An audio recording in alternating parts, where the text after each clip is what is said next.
It is Derek, a.k.a. Mr. Shred with Masters of Shred, your number one source for all your daily Shredtacular content. It's been way too long. I haven't done a Talking Shred, it seems like, for months with this pandemic, but now we're going to bring it back to you very heavy. How heavy? With me today, I have the 2018 Shreddy Award winner for Album of the Year, Arrival, and he may very well take it again this year with his brand new album, C.S.I.L. You want to give it up for the UK Shred Machine Supreme, the mighty Andy James. There he is. All right. How's it going, all right? Absolutely good, dude. And I think it's not raining where you're at now, but it definitely was yesterday. It was doing the same. It was, yeah. Well, we tried this yesterday, and it kind of kept failing due to bad weather and stuff. So I think today's a lot better now. It's not pissing down like it was yesterday. Exactly, right? And it's funny. Last time I saw you was, it was early this year at Winter NAMM, and I was introducing you at the Gus G show at the House of Blues, and you tore that shit up. I saw so many people that I think everybody for the most part knew who you were, but I think there was a small select group of guys that were just major Aussie fans, and then you came on and you just tore it up and like, wait, where's his amp at? And you're using your Boss effect pedal, I believe, at the moment. And we were like, oh my gosh, that sounds fucking incredible. Well, it's all I had. I mean, it was a bit of an impromptu setup because I've been doing demos for Boss over the weekend anyway. So that was kind of the main thing that I was using to sort of go different places. So I had a show at the Dime Bash. In fact, I wished I could have used that, but we didn't have time. So it was literally a plug and go for that. Straight in the front of a Marshall. Full gain, still no gain, really. I mean, I don't know if you plugged into that many Marshalls, but you definitely need to drive the front end. But yeah, I had like a Groove Gear thing, played for C.S.I.L, obviously. And then, so it was just that thing, turn up. I don't know if you remember, but I was like mega tired that day. I must have chugged like 2 Red Bulls before going on stage. And you're not an energy drink guy either. No, not at all. But I somehow had to find like a 6th gear from somewhere. Yeah. But then, the adrenaline kicks in, the intro that you gave me. It sounded like a boxing match rather than a gig. You know what I mean? I forgot about that. I forgot I did. Yeah, there was an intro for that. I did do that. Yes. Yeah, my gosh. Damn, dude. I tell you what, that was only, 6 months ago? It feels like it was years ago. So let's go right into this. You got a brand new album that you put out, which is incredible. All your albums have the tendency to have, obviously, wicked grooves, awesome production, heavy riffs, heavy shrifts, heavy solos. I find them to be the perfect riffs albums. Yeah. Yeah. I don't know. My stuff, I kind of feed more off of like energy and, I don't know, trying to kind of drill it home rather than, I mean, a lot of my albums, they're not probably as nuanced as maybe some other players, like, especially style-wise. And also, like you say, that like the production element. I mean, the last 2 albums I did myself that I'm kind of all right with, the production and stuff. But the last record, it's funny because it took a lot longer to make. There was a proper concept in place, like, with the whole artwork, the guy on the front cover and the whole, I don't know, synth wavy kind of cyberpunk vibe to it, but still fairly metal, I guess. So yeah, I already had a concept and I was kind of right into that concept, but I was right into the concept of it from a lead guitar point of view, because a lot of the songs had already been written because they'd been prior written for another project that never happened. So I ended up with a load of like drum sessions, because all the drums and that, it was all done by Lee, my drummer from Wearing Scars. So, and that was the project that it was going to be, but unfortunately I kind of just sort of fell apart, as it does. It's always the singers, you know what I mean? And then I ended up kind of using a lot of that stuff for that record, and a lot of the vocal melody lines that Chris came up with actually ended up making the record as well. I didn't steal him though. He was cool with it. He was just like, just put me down as credit or whatever. And then that's it. And it took a long time to do, because I sort of knew what I was doing, but I knew the sound I wanted. It just took me ages to get to it. But it was a learning curve for me, because I learned a lot about, what I like, what I don't like.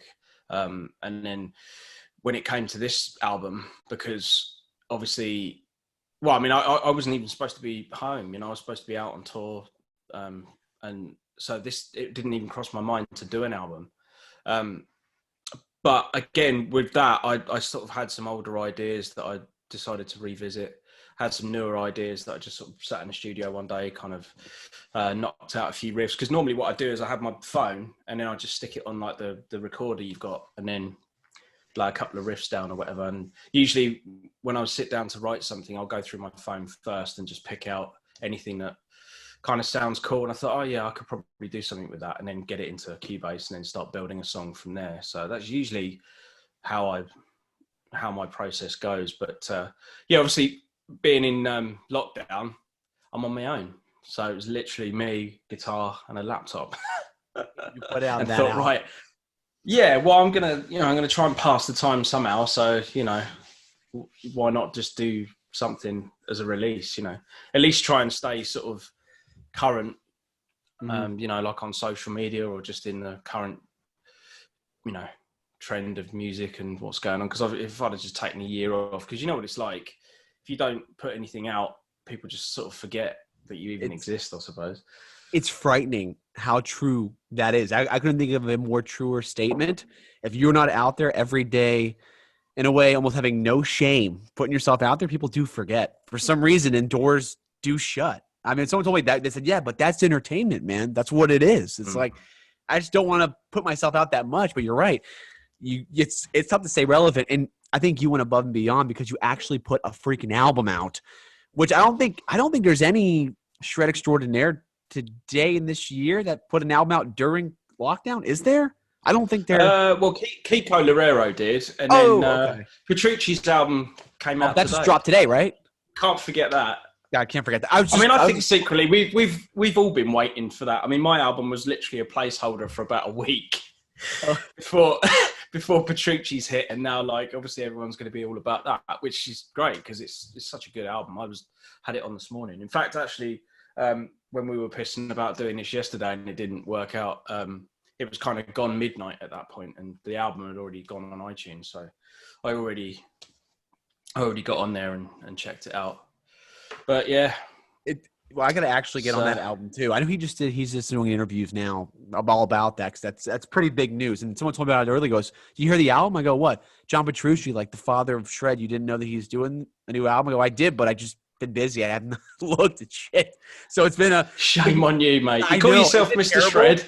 I'm Mr. Shred, Masters of Shred, and ain't doing anything with John Petrucci. Well, he doesn't need the extra exposure. He's doing fine, right? So it's all good.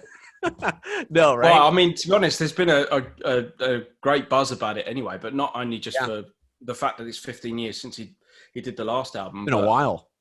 But he's got everybody on it too. Mike Portnoy. Well, Portnoy's back on it, and that's kind of the big story surrounding that record. You know what I mean? So, I mean, good on him though. No disrespect to like Mangini, because he's a great drummer, and I do like the stuff he's done with Dream Theater. But obviously, I grew up with Images and Words and Awake and all that, and some of that stuff is still my favorite stuff that they've done. So obviously, Portnoy's a big part of that. Yeah. So it's nice to hear John play with him again, you know what I mean, for this record. And obviously not forgetting Dave LaRue, because I feel a bit sorry for Dave, because it's like he's got this amazing like bass player on his thing, and obviously it's Petrucci, so everyone's talking about that. Mike Portnoy's come back into the fold, and then you got Dave LaRue, and he's an amazing bass player, and I don't see anything like mentioned about him. Right. So yeah, no. It's his shredder. Let's remember Dave. Right? Let's not forget about him. Yeah. I kind of a segue going back to your album here. I gotta tell you, there's one song I heard off this album when I had put it in, when it came out, and second track, Boots on the Ground, and I heard it.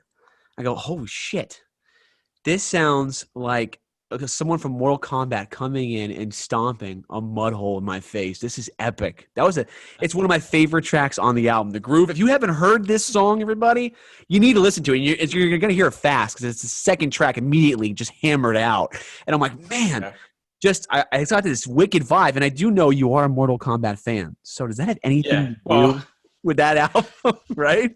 Fighting game fan, yeah. I mean, yeah, I like.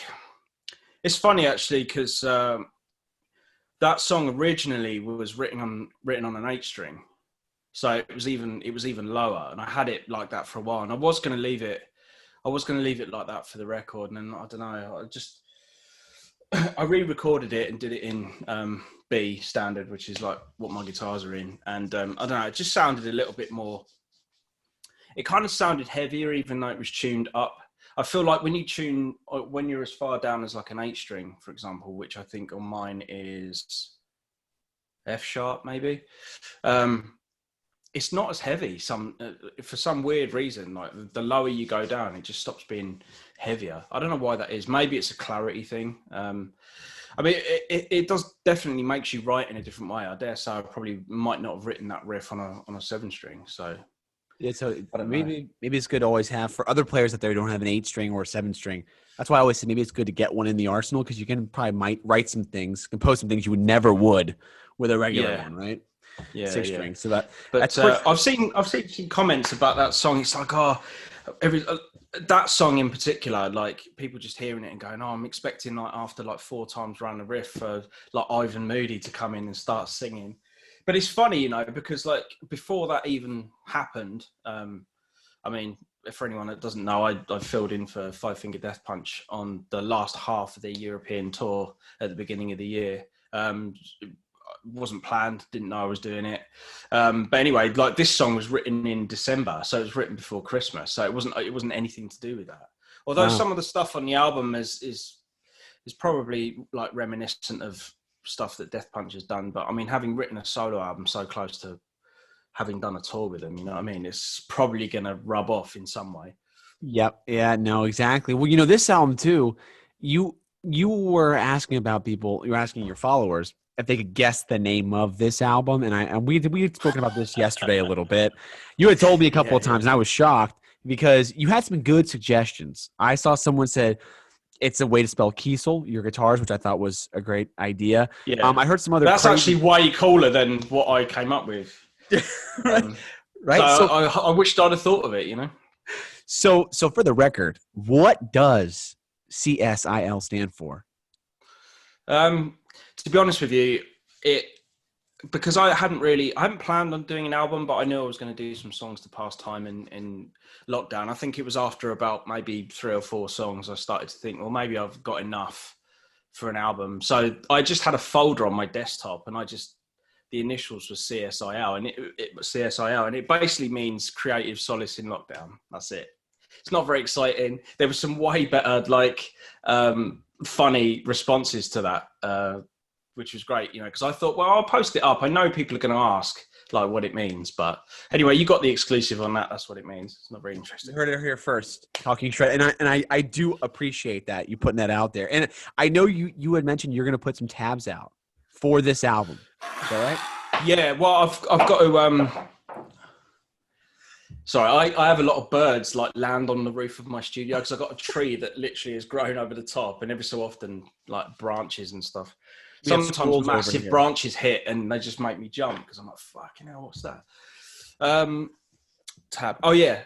Well, Levi Clay's gonna do it. I've hit him up. He did Dire Devil, which is on my store currently, andyjamesstore.com.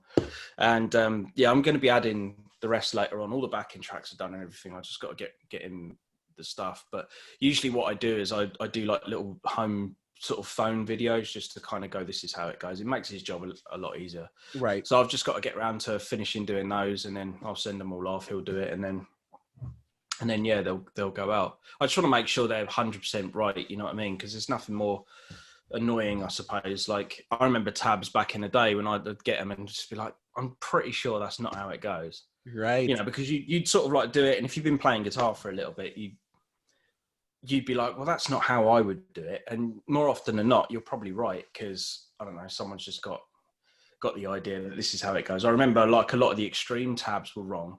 And then when I saw, I started watching Paul Gilbert instructionals, right? And all the string skipping arpeggios for that. And some of it sounded similar to what Nuno was doing on that record. And then I tried some of those ideas with the arpeggios that sounded fairly similar. And I was just like, oh, this must be the way he's doing it because it's a lot more fluid. But I wish I had the tab now just to look at how ridiculous it is. Well, you know what? It's funny you mentioned those guys because you actually have a background in doing instructional videos in the style of Nuno Bettencourt. Yeah. Well, I did. That was my first ever job for Lick Library was to do Get the Funk Out. And I seem to remember it probably was about 80-90% there. Like there You was know a what's few funny? bits. I actually heard it. I watched the video yesterday, and I overheard it. It actually was starting to play on YouTube, and I go, man, that's a solo Forget the Funk out, right? But it's kind of a different vibe of it. It's kind of slower in some areas, and they sped it up. Like, so I didn't know if it was your own take on it, which I think it was, right? It was your own take on it. You were trying to show the styling of, you weren't trying to play it the way he did, right? Oh no. But the Quick Licks DVD was in the Oh, style of it, it wasn't. was style. Okay. Yeah. So I basically those things. I mean, they were like some of the hardest stuff I had to do because you have to fill about 2.5 minutes of like just licks back to back, but you got to try and put it in a song form. And the only way I could remember how to teach it to camera was to have each lead part for the song be a section that I could then go, right, that section I'll break down, then that one, then that one, and that one. So, and then you just kind of like string them all together and it just makes one continuous long solo. And I did that for like all of them.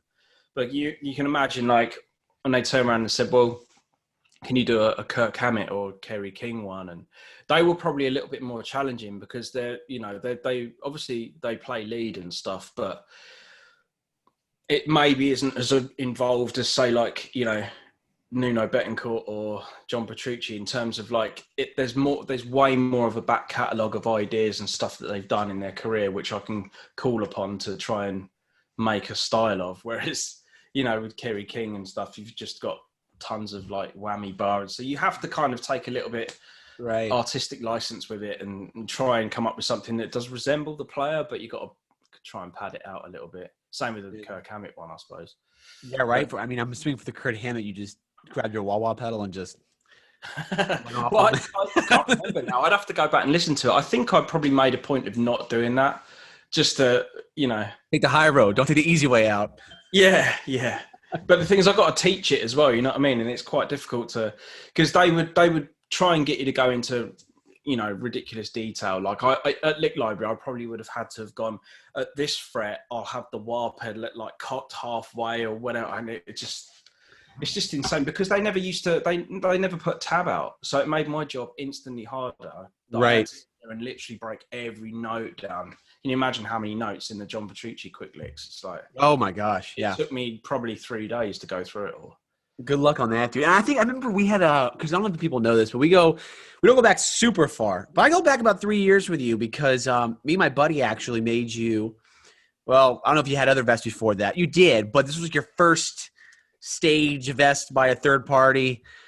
I sewed it together, me and my buddy, man. Dude, that was before I had a sewing machine. So I was literally sewing that shit by hand. I'm like, this is miserable. Oh my gosh. And then I finally got out there. Remember we were talking about, I said, Andy, you need some cool merch, dude. Why don't I just get you some cool merch? I'm going to make you some cool designs, right? And I had a shirt that was literally Burger King, but it said Shred King instead of Burger King. And it didn't fit either. I could just about get it over my head. I remember I showed you, and I guess it might have been your manager, your tour manager at the time. He literally goes, is this fucking for real? And he was laughing, and I go, it ain't that bad. The other one was pretty bad, yeah, but this one was. I'm like, yeah, I guess not. No, the vest was the winner. The shirt was not. But there would have been a lawsuit definitely winging its way. It's a little bit of a mash, that, right? Yeah. I can see that Burger King comes at you hard. You have to do a album form or do some background music for them. But no, yeah, I remember that though. But the reason why I bring that up because we were talking at that show, and that was with Guitar Collective with you and Angel Vivaldi and that's right, yeah, Chris Ledgerford, right? And you were talking about your love of early Zakk Wylde stuff, like No Rest for the Wicked, fucking great album. Dude, Devil's Daughter, that solo is just still to this day. I'm like, this guy's a maniac. So in a way, we did grow up in the same kind of music, but from what you told me yesterday, your influences aren't really metal at all, right? Well, no, I mean, obviously, I kind of grew up with like Guns N' Roses and like the rock side of things. So metal was something that happened to me a lot later.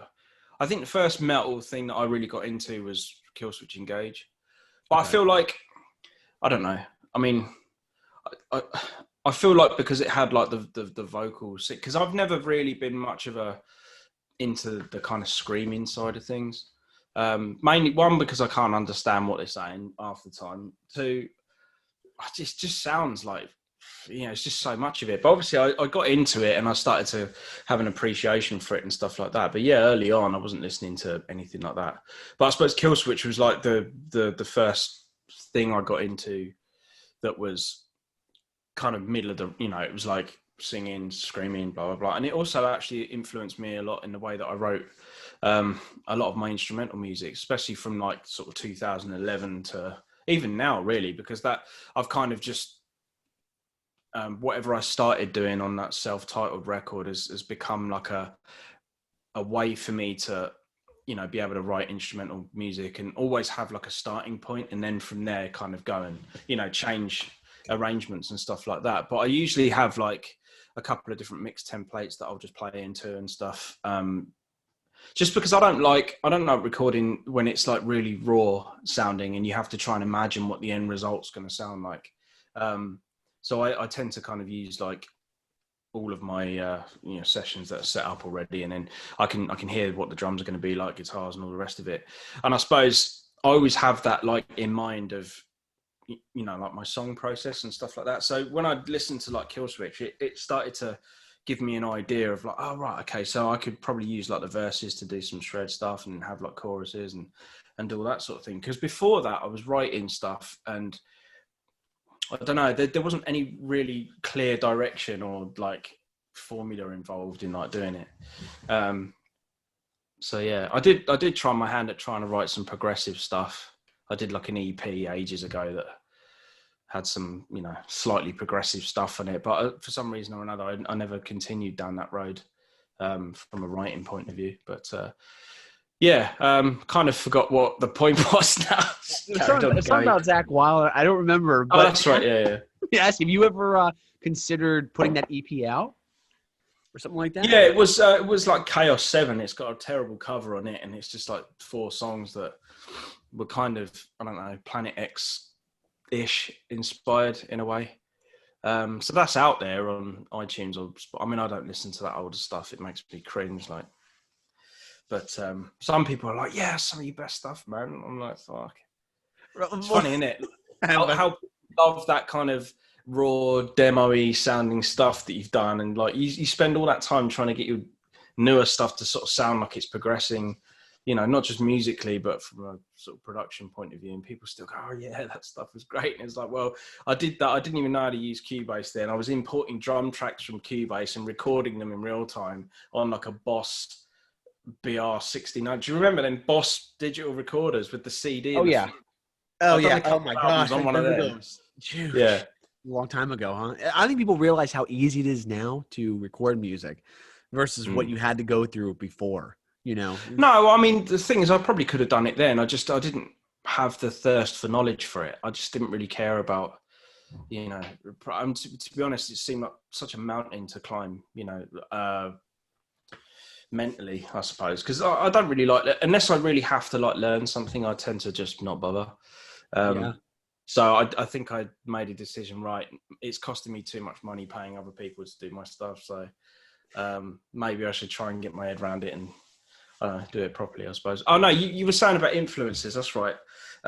Because yesterday we were talking about, I'll listen to sort of hip hop stuff, or I'll listen to like, sometimes I'll probably stick some dance music on or something. I don't know.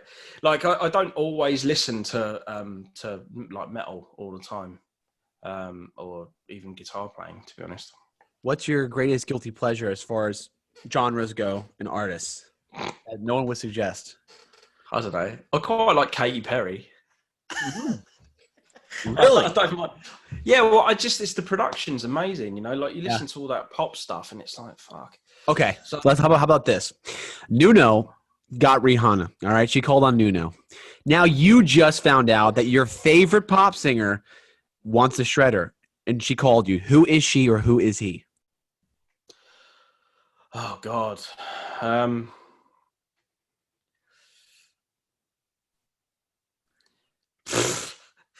I don't know. I literally don't know. Well, you said Katy Perry, so I'm going to assume maybe if you had maybe, but I don't know how. I mean, you'd have to change the music fairly drastically for that to incorporate a live band, especially with like heavy guitars and stuff. Unless she was like, oh, I really want to kind of do this with my songs, and then I want a bit of shred on there as well, sort of thing. I don't really know. I mean, I haven't seen a huge amount of what Nuno did with Rihanna, so I don't know what. I don't know what he did with her really. Well, I'm not an expert on it, but did he do any shred? Yeah, well, she gave him solo spots. So he was playing right. live, he did. Otherwise, I think he would go with the flow. And a lot of her stuff was kind of, I think, more so funk styling and flow, so he could, like, drive with it. But solo spot. That's you got me beat now. We got to get him back on here and talk what his extent of that was going with Rihanna. But I tell you what, massive platform. When you get on that level, but you know what, dude, truthfully, when I saw you got with Five Finger Death Punch, and you were doing those tour dates in Europe, I said, this is it. He's done something that not many other guitar players have done, and this is what it is. C.S.I.L was always been known by purists, by real shred guys. We know C.S.I.L. Real jazz fusion guys know C.S.I.L, but I've never seen someone on a mainstream scale like that, at a stadium level or an arena level, playing a C.S.I.L. You see him playing a Gibson, an ESP, like Metallica. You never see them able to get in there. When you did that, I said, the wall just came down. This is huge. I don't think people realize how big this is, you know? Yeah, I mean, I to be honest, I tried not to think about it. I'd never done anything like that before, and like I say, it was kind of like a last minute thing. I'd already done some work for Butcher Babies, right? Remember that? And I met Zoltan last October, November, I think, in Arizona. And we got on all right. I mean, he's a sort of fan of guitar and stuff, and he likes all of that kind of shred stuff as well. He was kind of surprised, right? He it's pretty wicked guitar. He follows the page too, which I definitely appreciate. Speaking of which, I want to throw something out there. All right, okay. I gotta thank you, because when I put out a single about a year and a half ago, you were one of the only damn guys. I didn't ask you to do this. You put it on your Instagram story. Nobody was doing anything at all, because I go out there and I post other players all day. I give them the rub. I get them out at best that I can with the platform. I don't ask for favors in return.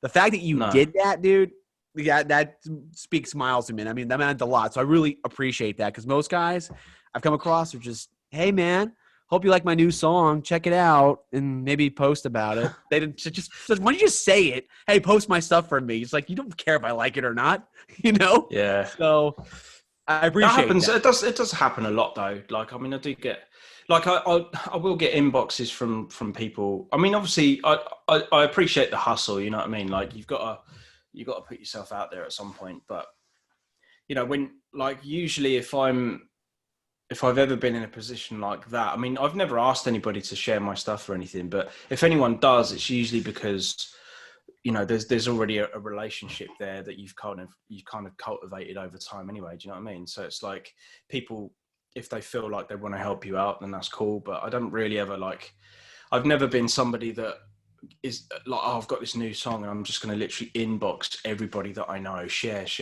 kind of thing. I've always just kind of like low key, just sort of done my own thing, really. I mean, a lot of my YouTube following and views that I've racked up over the years aren't actually even on my channel. They're just on other people's stuff. Yeah. So, yeah, but like I get a lot of inboxes like from people and stuff, and but there's no, hey, how you doing? All right, I hope you're well. It's like, I've got a new song out. Listen to it, share it, follow my page, sort of thing. And I have the next best thing since sliced bread, and you need to hear it. I get that a lot too. That happens. And yeah. I'm getting a little bit of that. There we go. Wrong side. But it happens, dude. But again, I'm not saying anybody that does that is wrong or they have bad music. I just can't get around to listening to all of it. But the fact that you would go and offer to do that, and you did it, you even asked me, you just did it. I'm like, oh my gosh, and James repost this? That was a big moment for me. And I pulled out I like how excited you are about it. Dude, I pulled out my little notebook. I'm like, okay, the date and the time is, I'm going to jot this down. Yep, personal favorite right there. And I'm going to help him out as best I can anytime I can. More so because not a lot of people do that, dude. You know, this is as you know, probably know, this is an industry that is very cutthroat, to say the least. You know, it is music. But yeah, I mean, it is, but in my experience, most people that are pretty successful and they do what they do, and I mean, there's no longevity really if you're like difficult or an arsehole, to people.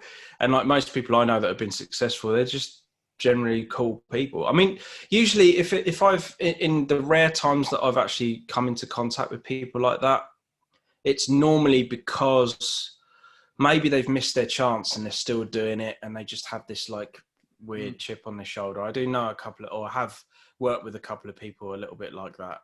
oh yeah, and it does make things a little bit like difficult, especially if maybe they look at you and they've got this perception that maybe you're more successful than they are. But it's weird, because I don't really think of myself in those terms. Like, I literally just leave my house, I come up to the studio, and I just work on shit. And then when the day's done, I just shut my laptop and then go back in my house. And then when something's done, I just put it out, and hopefully people like it. If they do, cool. If they don't, then they'll either take to YouTube and talk shit about it, or go, how terrible it is. And I don't know, whatever. But I suppose the perception of like how other people see your life and everything, I suppose, is a lot different than maybe living it. I don't know, but maybe that's like the online thing, you know what I mean? But well, the thing is, Instagram is a human highlight reel. It's what you want everybody else to see. yeah, exactly. Yeah, it's not like people think they know you because of the Instagram, but you don't show your downtime moments. At least most people don't. Some people do. Nothing wrong with that, but you know what I mean. It is tough, and but I guess it is what it is. But no, you're absolutely right. And I was going to ask you about this in terms of gear. You got the best damn plug-in on the market. Let's be real here. To me, I don't think anything can really beat the STL Tones Andy James plug-in. That reverb is, I was using GarageBand Stadium. That was my effect. And I'm like, oh my God. Well, anything's got to be better than that, surely. It's not just because it's my plug-in. Well, you'd be surprised, though. I had other ones. I'm like, no, it's not. Like, there's actually one that's really popular for people looking to get into entry-level plugins. It's called like the TSX50, and it's like based off of 5150. And I think I know. What's the company that makes that? They only make that. Yeah, it's free though, isn't it? It's a free trial, but it's like $50 or $60 to actually buy it. So that was something that I tried, and I'm like, oh, this is gonna be better than GarageBand, but I didn't like the reverbs really. I didn't like the delays. They sound nothing compared to yours. That's why I'm like, okay, yeah, right. That's why STL does their promotions. They'll give you 40% off. I'm like, done buying it. So I actually bought it on the last one, and I still have not used it yet because I have not plugged in to my rig. So it's been over a month. Pretty sad. I gotta get that shit going, dude. Question for you though. It is great though, and for the money, it's just top notch. You know who actually told me about your plugin and really recommended it hard? Go on. Was Steve Brown. He told me that. Did you ever try Andy James? I'm like, dude, no, is it good? Oh my gosh, it's incredible. You got to get it. So that that's when that was like last year. I think he told me about it. So well, that's cool. Word of mouth still works in this day and age. You know what I mean? Yeah, it's not all on social media. Let me ask you a question though. What are your top 3 instrumental guitar ballads of all time? Top 3 instrumental shred guitar ballads. What are your 3 favorite? If you can't think of 3, let me know your 1 or 2. Because I got an answer for this.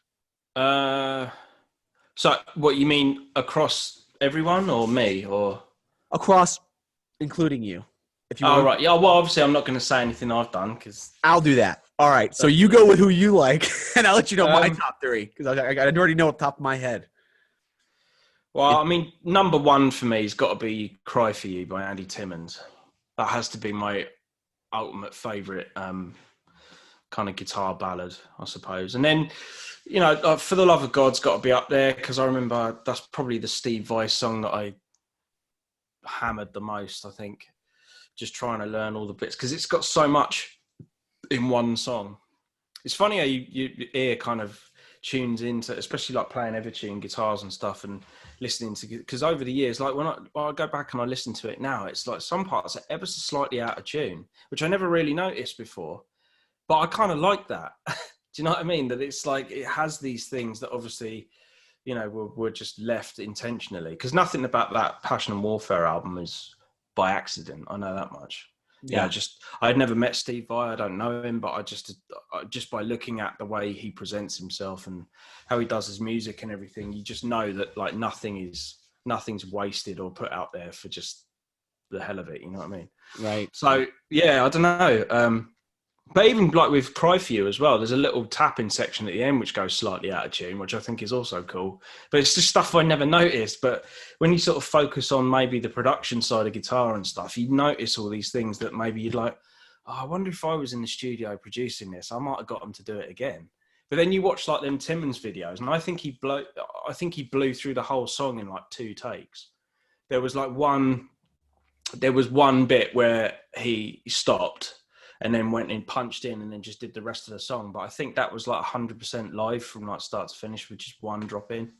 Wow. Because there's a video of him doing it. And I just know the song well enough that a lot of what he was doing, unless he kind of like pre-worked it out and he was just nailing it the same every time, it seemed more like a live feel. Because then every time he's done Cry For You since, it's never been the album version. No. So yeah. I wonder if, but that's kind of what makes it also double cool about it. What else? So that's 2. There's got to be a third one.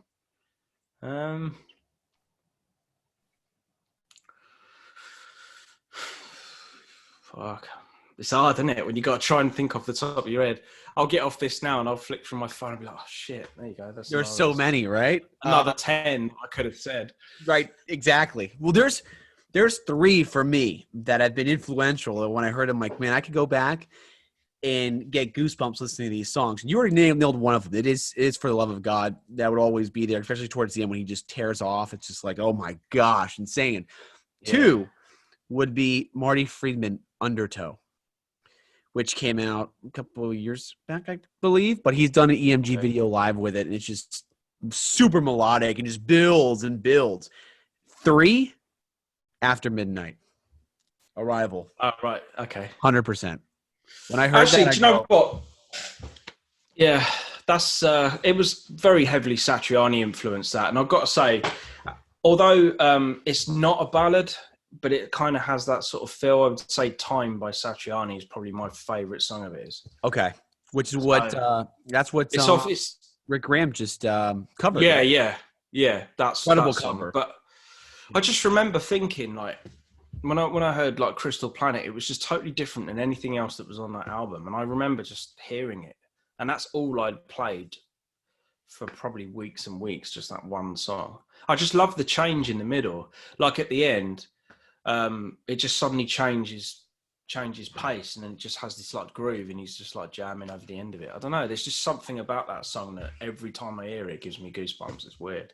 Yeah, I guess that's kind of the effect of music, isn't it? You know. Yeah, to do that. You know, people don't get it, and that's a hard thing for songs to do. That's why I wanted to ask you that, because without a doubt, yours was top 3. I'm like, man, I love it. Just I like the ambience and the feel of the actual rhythm track, and like, I don't know if you had synths in it in the background, but it was great. It was memorable, great melody. And I told you that when it first came out, I said, dude, that song is, I fucking love that song. It's great. So it's good. It's good fun to play as well, because it's not like majorly demanding either, but you can kind of get lost in it. That's why I like playing it. Yeah, because a lot of my stuff, I mean, it does seem to be like live. It's more a case of getting through it than getting lost in the emotion of it. I mean, you know, some of the more heavier songs that are way more technical, they do end up being that way. But it's a good feeling to be able to get through that stuff, but for a different reason. If you know what I mean? Like you're not so immersed in it emotionally. It's more like an achievement on a physical level, I suppose. I'll tell you what, when I saw you tearing through your songs at that show earlier this year at the House of Blues, you know who had a hard time that was actually getting lost? Cameras. Everyone's camera could not capture your fingers. You were going through your songs like, oh my gosh, it was too fast. I don't know how the hell there's too many frames per second when you're playing, and sometimes cameras have a hard time catching it. So when you say, yeah, the technical songs are harder for you, I could imagine a little bit more stress with those, man, because I don't know how it sounds was so spot on. Like there was no notes missed. It was like shit.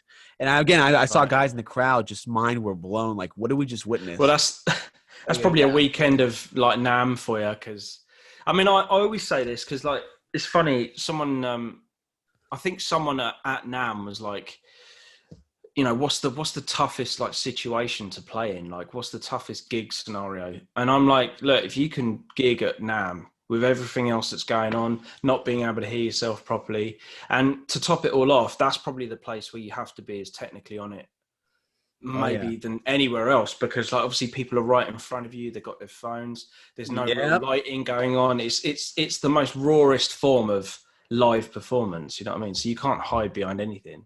Yep, and everyone's on their A game, and most of your audience members just look like this. Exactly, sit there, arms crossed, looking at you pissed off, waiting for you to mess up. Oh, I caught that, right? It's the impress me arm fold, you know what I mean? You see it.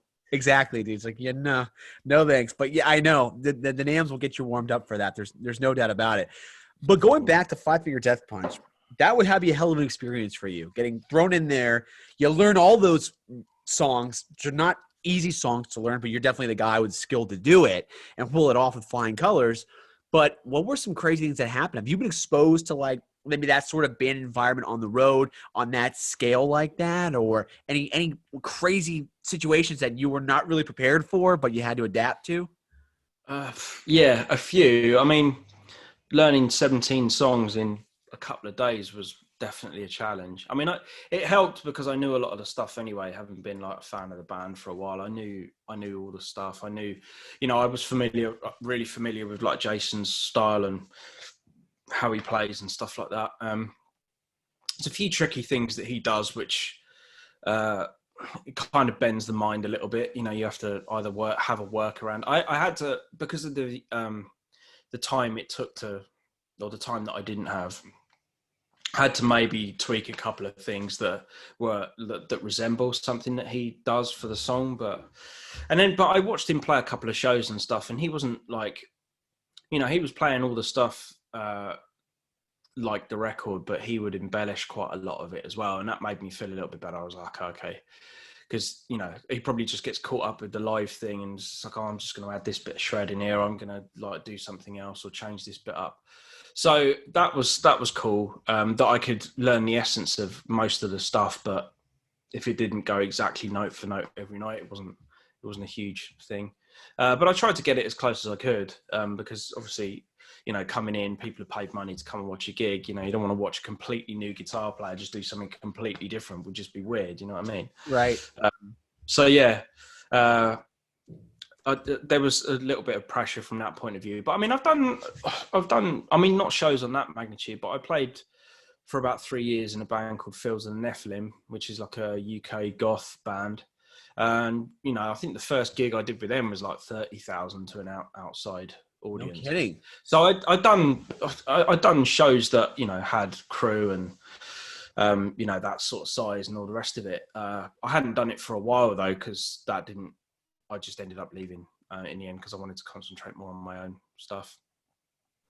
So there was that. But I do remember being at, because I flew in and I was at the Wembley show, in the Wembley Arena show, and I do remember like standing there thinking, fucking hell, I don't know if I'm going to be able to do this. Like, I had a bit of a moment where I just thought, I don't know what I'm doing here. But that's often the case though, because obviously, like, you know, if Zoltan didn't think I was up to the task, he wouldn't have even asked me in the first place. You know what I mean? So you have to kind of remember that, you know, you do know how to play guitar, you know what you're doing. Just don't worry about all of that. Just make sure you know what you're doing. Get up and do it, and hopefully the rest will be gravy. You know. Yep. And that's kind of what happened, really. Sort of first show. I mean, the sort of funny story, because like I never used in-ears before, not on stage, because I'd never fancied it. And the gigs that I've done, I've always been able to either hear myself or not been able to hear everything else. Because I don't like to hear myself when I'm playing live. That's one of the weird, like, things that people think's weird. Like when they ask me about stuff, I like for me to sound like I'm in the next room. because then I don't feel self-conscious that I'm playing and I can hear myself. If it's too dead or too like up front and everything else is in the background, it totally ruins my ability to be able to, I don't know, fully do it properly. You know what I mean? Wow. So I wasn't really sure how the in-ears thing was going to work. But the cool thing about that is they're so professional, like these crews and stuff like that. I even mentioned this to the monitor guy, and he mixed it so it sounded like that. And I was just like, yeah, perfect, save, keep that like this. Oh, that's great. So That's great. so yeah, so that was cool. But the only thing that I wasn't really used to was the fact that they have a click going the whole time. And I think it's just for like, because there's like prompts in songs just in case, like, I don't know, you're having too much fun and you probably you might forget where you are. And I suppose I've never had that. So you have that along with, obviously you can hear Charlie like playing and stuff like, but they have like a pre-count before like a hi-hat for some of the songs. And the very first, just because they have their curtain up and stuff, right? And we're sort of standing there, I'm thinking, fuck, this is really happening, right? So there's like a count, 1, 2, 3, 4 for Lift Me Up, right? And I start playing the riff, but it's the fucking pre-count. It wasn't Charlie's count. So I'd come in like four bars, or 4 beats before the actual riff should have started. I just remember like Ivan just shot me a look going, fuck. I'm like, oh, I'm already going to get fired. I've already fucked this up. But no, it's, you know, I mean, it wasn't really, yeah, I don't know. I mean, I just, from that moment on, you know, when like you get a rush of like cold adrenaline come over and your body just goes cold, that happened. And then after that, the adrenaline had kicked in and the show went great. It was fine. Because I realized that, because I didn't know about this. And to be honest, when I spoke to the band afterwards, they were like, yeah. By the way, there's pre-counts before the drummer counts in. I was like, yeah, no shit. I figured that out hard way, you know what I mean? But I halfway, like, because that's the thing, like, having done so many shows and been on tours and stuff like that, you learn to kind of adapt on the spot. Because if, you know, the whole thing would have like fallen apart if I was just like floundering about going, oh fuck, I don't know what to do now. This doesn't make sense to me. So a lot of the time I was just sort of like eye contact with Charlie and just to make sure that he'd be like, like, you know, you imagine you're playing in front of 12,000 people and you're still doing the same thing that you would be in a pub in front of 50 people. You know what I mean? Yeah. It's funny. Doesn't matter how high up you go, nothing ever changes. It's just more people are watching it. Yeah. Right. And also they have, I mean, obviously an insane stage show. So you got pyro actively going off, right? And you got this massive just ambiance and field that, you know, not a lot of players get to experience before. So I'm assuming that was like, man, you probably I mean, have you ever looked behind you when you're on stage and go, shit, look at this stage setup, right? Yeah. A little well, bit. not only that, you can feel it as well because they've got like pyro and stuff there. Exactly. Especially like on Burn Motherfucker, they're like, literally got the things going, and you're right at the front because the thing is they have tape around the pyro, so it's like somebody's triggering the pyro manually, right? So they're watching to see if any band member's going to go near the pyro. Obviously, they're not going to set it off. But everybody in the band obviously knew the routine. They'd been doing the shows for so long. They knew where they had to stand for like certain bits. I had a couple of moments where I was like, okay, I'm going to move now. I'm going to go and do this thing. And it was like literally right at a point where there's fire going off. But because you're outside the line, you're fine. But you just feel it more because you've gone into the stage or whatever. So I don't know. There's just, a bunch of that. I've never been on stage with that kind of stuff. Yeah, I mean, like by the third show, I think it was all right. It started to become second nature, and it was more then about having fun and just making sure that, I don't know, everyone else was having fun and it was all good, and the band aren't stressing that they've got someone else to cover and it didn't work out, because I mean, I always think this, like, I mean, Zoltan must have trusted me immensely with that, and it wasn't lost on me, I wasn't thinking, oh yeah, I'll be fine, blah blah, I didn't have that mentality at all. I just wanted to make sure that it was right. I mean, I'm going to fly all the way back to Europe to do this thing. I can't fuck it up, Right. It's a huge opportunity. And it was spoken about everywhere. I think every major publication picked it up. Loudwire, a shit ton of other ones all were talking about it. That was when I saw the first time I saw that, I was just, I'm like, well, there it is. Shredding the mainstream. Come get it. You know, this is for all of us, guys that are on Instagram, like loving this, and me, the whole platform about it. I saw that, I'm like, I feel like a proud father. This is amazing. I just, I was promoting videos early on. Look at this. This is what I'm talking about. So awesome moment, dude. I think for everybody, we wasn't a part of it directly. Just we're so thrilled and really hoping for the best with that. So I'm glad that that happened. And I want to go into something that we usually do. It's called Ask Andy and Get Questions. So all our followers threw in some great questions. They wanted to ask you about them. So I'm just going to go through some quick ones with you. Tell me your best answer if you want to answer it. And we'll go at it. So this is from Peter Cruz. Peter is a fellow Patreon member. Greatly appreciate it. And he wants to know, how do you record your guitars for your album? In your studio? Do you reamp? Are they in your own home studio? Do you use a mic, impulse response, etc.? Thanks. I think I may know the answer to this, but I want you to do it. So you go ahead. Well, I mean, I can't turn my computer around because I'm facing, but you're literally sat on top of my Kemper, which I have. So this is basically my iMac stand as well as my recording thing. So I just turn it on. I mean, I've got like a rhythm patch, which I've used for, a while, that I really like. It just seems to suit me, and I don't see the point in like changing it too much. I was going to use the plugin for the rhythms, but I kind of wanted to keep everything as separate as possible. So I did all the solos with my plugin. Okay. With like the arrival lead setting, but I've tweaked it slightly. If I can remember the settings right, it's using the Revenant pedal. I think the bass is on 5.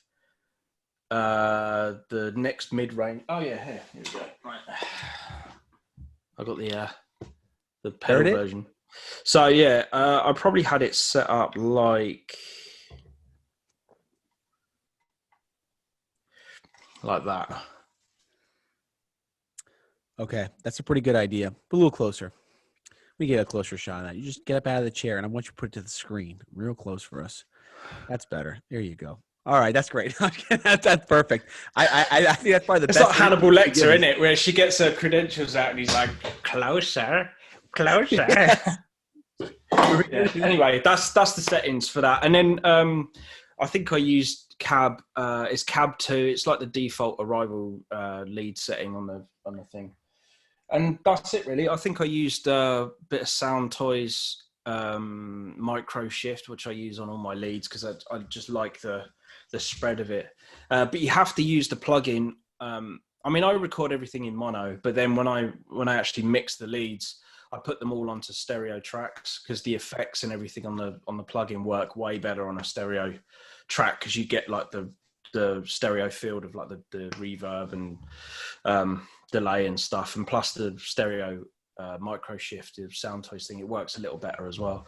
So that's what I use for that. But the rhythms, it's just like 2 rhythms, one either side, panned hard left and right. And I use the Kemper for that. That's it. Okay. Wow. And then probably just a bit of EQ rolled off some of the low end and the high end. Probably low end rolled off to about, I don't know, 100 hertz. I mean, we're getting nerdy now. So it's like 100 hertz roll off in the low end. Then the top is probably taken, well, just like sort of basically you got your flat EQ curve and it's just like rolled in and pulled in like that. So it just leaves this mid range. And then I think I took out a couple of whistles, which I normally do, just to smooth it out a little bit, and that's it. That's probably the most in-depth answer we've ever gotten to a follower's questions ever. So I want to thank you for that. I'm going to really appreciate that. I think everybody will. Make a separate post and put that up. That's a great breakdown. I do appreciate that. I know that we're speaking on patches, right? And we just mentioned your plug-in there. I believe Steve Brown wanted to also know if you got any Van Halen 1 patches in your setup. No. No, but it's funny because the lead time which I kind of go for is I don't know. I really like the Van Halen tone on balance, right? So that micro shift kind of gives you that. like the intro to like "Don't Tell Me What Love Can Do." That sort of den den den den. Oh yeah, that is like the ultimate favorite tone. yeah. That opening bit, especially just with the drums and the guitars, like, So, you know. are you saying you're Van Hagar? Yeah. Thank you. You know what I think it is, dude? I really think that it's just a generation. My brother hates it because he's David Lee Roth, Van Roth, you know. Let me ask you, is your brother older than you? Yeah, by about 19 years. There's your answer. That's why. You know what I realized? I mean, his favorite guitar player is Jimmy Page, you know, and mine's John Petrucci. So it's like, you know, Christmas is awkward. Right. It's a little different there, dude. There's no doubt. You know, it's a little bit of a slight difference. But you know, it's funny. I find that is something I see a lot is our generation. You know, I'm 30s. You know, I grew up listening to Sammy Hagar and Van Halen and all the ballads, and I loved it. I love the guitar work, so I can appreciate Van Halen with David Lee Roth. But yeah, for me, it's all about the music. I mean, don't get me wrong. Like I do. I mean, obviously, Van Halen 1's a classic. There's some stuff on 2 which I like. And then it kind of skipped all the way to 5150. So there is like a big gap between Van Halen 1 and 2 that I didn't really bother with a huge amount. There's some, maybe one song on OU812 which I liked, but that was because I liked the live version, because Live Right Here, Right Now is, you know, was something that I listened to a huge amount growing up. So yeah, like I think, to be honest with you, For Unlawful Carnal Knowledge and Balance are my 2 favorite Van Halen albums. But not just because it's you know, Hagar singing or whatever. I just thought the songs were more in line with what I liked. They were kind of less, I don't know, David Lee Roth, I suppose, but not in a bad way. Because the thing is, I loved Eat 'Em and Smile, you know, with David Lee Roth and Steve Vai. So it's not a problem with Lee Roth necessarily. It's maybe just some of the songs I didn't vibe with as much. No, you're right, because Eat 'Em and Smile, I love that album too. I mean, it's a killer record. Even you're right, because even the lyrics are great. Guess who's back in circulation? It was how do you even, like, that's the biggest slap in the. I loved it. I heard him like, dude, that's like a badass wearing women's leggings and probably assless leggings. That's why David Lee Roth wore them, right? So it's like, well, it's badass though, man. You know, it's crazy. Not that macho though. No. Yeah, but he could pull it off. Fuck, he could do it, dude. He's Diamond Dave. Yeah, I bought it. Exactly. Like, yeah, all right, cool. No, I mean, I think the tone as well, like on both those albums that I mentioned, I don't know, even 5150, there was just something different about Van Halen's tone from that period onwards that I just really vibed with for some reason. Yep. So yeah. Okay, so that would definitely answer that right out of the gate. Now, here's something from Anthony. He's 02. I probably got this wrong. Ortiz sauce. I'll fix it. I'll put it in the caption. Don't worry, Anthony. But he said, as there's no tour to support your recent album, C.S.I.L, what do you have going on through the balance of the year, the rest of the year, to promote this album? Fuck, I mean, now it's out. I just haven't bothered. I'm terrible with all that sort of shit, though. Like, you know, sort of doing video, because I hate being in my own videos. Like, I don't know, it's always a major stress to sort of like, oh, does it look all right? Is it this, that, and the other? I mean, even doing like performance videos and stuff. Obviously, with COVID being the way it is, I wasn't really able to do that anyway. So I did upgrade my camera setup, and I did like 3 videos, one in my house, and then when I finished the studio, I did 2 in here. So this has only been finished recently. So this has been a bit of a lockdown project in itself. Mm-hmm. But now, I don't know, I was going to upgrade one of the arcade machines, so I'm probably going to do that. It's not promoting the album, but it'll keep me occupied just so I can play more than one game on it, you know what I mean? Yeah. So yeah, I don't know, like I'll probably do a couple of other video playthroughs for some of the songs, but a lot of people have been asking me whether I'm going to do like a physical release for it, and I don't know, it's just hassle, you know? I mean, I know people want that stuff, but it's such a small minority compared to people that just stream stuff nowadays. It's not worth the cost of doing it, and, you know, and then you got to promote it and stuff. I don't know. I in a weird sort of way, you know, I feel bad about taking money off people. So I'm just like, it didn't cost me a huge amount to make that record. I did it because it was just something to do. I'm glad people like it. And if you want to buy the album, then you can go to Bandcamp and buy it. But I don't really want to like, you know, I get like fucking t-shirts, hoodies, vinyls, CDs, buy my shit, you know? Yeah. I mean, that's cool because it's a great way to like promote and get yourself out there. And, but yeah, I don't know. Like for me, it just feels a bit weird, like literally hammering people with promo stuff the whole time, like. Which is a popular thing to do. There's a lot of players to do that, you know. And I I say, it's not a bad thing, and I'm not like saying bad, that you shouldn't do it. It's just for me, I just don't feel comfortable doing that, and I never really have like with any of my stuff. And anything that has been done that way is normally label driven anyway. Right. Exactly. Yeah. When you know, it's kind of like doing sales, which I know you have an experience in, phone sales, right? That's probably the other reason why I just don't want to do it anymore, you know? Yeah, I do. I always find like I hate asking people for money. I used to do it a lot, and I'm like, oh gosh, it's you gotta get you. It's a whole different aspect. But I know that I watched an interview with you on Anderton's, and you had mentioned that you did insurance sales on the phone. Yeah. You know, I tell people, they all say, oh yeah, I'm a great salesman. You sell someone something they can't touch or feel on the phone. Let's see how good you are. Convince them. Yeah. Yeah. So totally. Well, I mean, it was more to do with, so it was a broker. It was like dealing with insurance brokers. So like, you know, people would walk into their high street store, they'd want a quote for something, and then the broker would phone us and we'd tell them, yes, we'll do it. No, we won't, or we'll do it. Okay. But there's going to be these exceptions and stuff. So, but every so often you get like some, you know, people from the general public just ring through, and then you got to deal with them. And I don't know. Yeah. The worst job I ever had was probably working in coffee shops, you know. Really? You were a barista? Yeah. It looks more impressive written down, doesn't it? Because it's like, oh, I'm going to be a lawyer or something. No. Yeah, making coffee. Fuck. Do you know what, right? You put just too much froth on someone's latte, mate. It's as if like the world has ended. You got to chuck it too. You want to grab them and just go get some fucking perspective, or yeah? It's a drink. You're lucky you ain't wearing that shit. Now fuck off. Do you remember your worst experience with a customer when you were a barista? Baristo? Yeah, I remember this one dude. He came in. I think he had roid rage, to be honest with you, because he was literally all puffed up. Like he just sort of was he purple? That's usually a sign.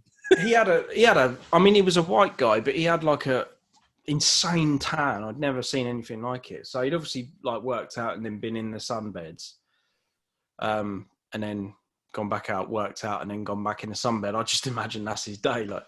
But no, he'd be walking his dog and stuff like that, and he'd come in and he'd like vest top and all the rest of it. And he was, I mean, what I was joking about the whole froth thing is like ridiculous. But he'd do it like all the time. Where if he'd like messed up the drink even slightly, he'd be just like, fuck, I ain't paying for that.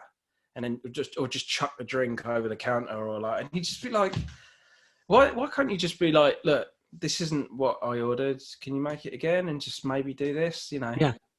I mean, someone's default setting is just to go and just chuck the drink, you know. He's obviously got other stuff going on in his life, maybe. I don't know. Yeah, and that can't be it. I don't like gyms very much because of that. That's like 99% of the people. So I'm like, I wear a hat over my head. Yeah. No one talks to me. They all think I'm an asshole. I mean, I tried. Mm-hmm. No, I didn't call you an asshole. I said they all think I'm No. It froze up then, and then the last. Okay, that's what it was. An asshole, right? Asshole. What I do? Okay, that makes sense. No, I mean I don't go anywhere near gyms anyway. Like full stop. If I want to do any exercise, I'll just go out and walk or something, or I don't know. Yeah, just go and walk for miles. That's normally my thing. I don't like being out of breath. I don't like the fact that you have to like go to the gym and literally tear your muscles, and then you got to fucking try and play guitar. I mean, I've tried it and I've done it, but I've never found a happy medium where I've got results and still been able to play guitar. I just don't bother anymore. I mean, I'm 40 years old, man. I don't want to be pissing around with that. You know what's so funny, dude? I just saw that. I looked you up obviously before the interview, and I go, wait, he just turned 40? Are you fucking kidding me? Well, no, I'm on the cusp of it, but yeah. Dude, UK I always say I'm the age I am before I am, just because it prepares me. I mean, fucking 40, you know what I mean? Yeah, dude, you know what's so funny about that is you don't look it at all. I thought you were like 32. Well, yeah, he's like my age, right? I'm like, what the hell? No way. How old are you? I'm 32, turning 2. I forgot. After 30, I forgot what age I am. I'm actually Fucking 32. hell. Yeah. I So thought you were older. fuck, damn it. It's the beard, dude. Damn it. I told you, Americans don't age as well as people in the UK. I'm telling you right now. It's too much sun, mate. That's the thing is, right? Yeah. I literally stay out of the sun as much as possible. I fucking hate it. It's I don't know why. Like I just, whenever it's like, you know, when people are really happy when they see a sunny day, I'm like, ugh, it's a fucking nice day again. You know, I'm just like that. But yesterday it was cloudy. It was pissing down with rain and I couldn't be happier. Well, you know what's sad part? Here's my problem. Do you know how hard it is to have any sort of vascularity when you're pale in the gym? You can't. It makes it harder to see muscle. I have to get a tan, unfortunately, to maintain my gains, which aren't paying me. So I don't know why I do it. But, you know what I mean? Unfortunately, I do hate the sun. But if I go to the gym pale, it's too hard. I can't do it. I get really demotivated. I think it's just the weather we have here. Like, because it's just like when it's hot, it's really humid and it's like unbearable. I mean, like Arizona, for example, is probably the hottest place heat-wise I've ever been. But I can cope with that because you can humidity. Yeah, it's dry, you know, so it's all right. But yeah, if it's humid and it feels like it's engulfing you, you know what I mean? South Florida? Oh yeah, dude. You walk out to get your mail, you gotta take a shower afterwards. Right. You know, it's like, come on, screw that. Can't do it. Kind of a segue. This question is from Dave Melt's Faces. He wants to know, what are some exercises you do when practicing string skipping arpeggio patterns? You seem to do that more than traditional sweeping. It adds a cool sound, and while I use it, I don't use it a lot for my arpeggios. I prefer to use sweeps, but that's from lack of practice. So comparatively, would love to know how you started to build up your string skipping arpeggios. I don't know. It's a hard question. I mean, I'm not plugged in, so I'd have to offer some unplugged advice. All right. Anyway, you wanted a shot with the guitar, son. There it is. I've got one. There you go. Here we go. So the biggest drawback I find with sweep picking is you can't really sequence it as easy as you can with string skipping. So like, say for example, you've got like an E minor arpeggio. Okay, you literally have to play that all the way up and all the way down. Plus, you've got a bar like 3 strings on the same fret, which is always a no-no for me. So instead of, which is kind of, you know, I'm not very good at that sort of shit anyway. When you get your arpeggio,